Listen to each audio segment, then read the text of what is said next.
For years, the Justice Department has operated independently of the White House without prejudice or improper influence, according to their website. Former VP Kamala Harris says that's why the Biden administration never pushed to release the Epstein files. We strongly and rightly believed that there should be an absolute separation between what we wanted as an administration and what the Department of Justice did. Still, Congress had the power to release the files, which they eventually did in 2025. But why didn't they do it earlier? According to one of the Democrats who had been pushing for transparency on the Epstein files since 2019, record releases were at times tempered by a need to respect both the victims' pursuit of justice in courts and their fear of reprisals. That's fair, but then why did Democrats suddenly change their mind when Trump became president again in 2025? Well, first, it suddenly became a very bipartisan issue. Everyone in the country wanted the files released.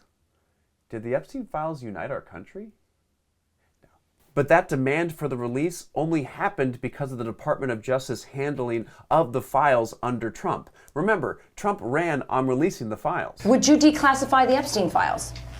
Yeah, I would. When phase one of the release did happen, it turned out just to be binders of mostly old information. And they were given exclusively to right-wing influencers who were, of course, very motivated to push whatever narrative the Trump administration wanted. And that was it. There was never a phase two. And the head of the Justice Department, Attorney General Pam Bondi, kept giving conflicting answers on the files themselves. So that's when Democrats and eventually Republicans began pushing for the full release of the files, ultimately passing the Epstein Files Transparency Act. The Justice Department has failed to release all the files on time and has heavily redacted them. And some of the redactions are pretty suspicious, like this person who appears to have been a presidential candidate in 2016. In some instances, they failed to redact the victims. Many of the victims believe that this was an intimidation tactic. It feels a bit deliberate. I feel like the Department of Justice has really made us feel unsafe. It's easy to question Bondi's motivations because there is no longer an Absolute separation between the White House and the Justice Department. Just this week, Trump has continued to use the Justice Department to go after 6 Congress members who had legally encouraged military members to not follow illegal orders. He had initially called for their death.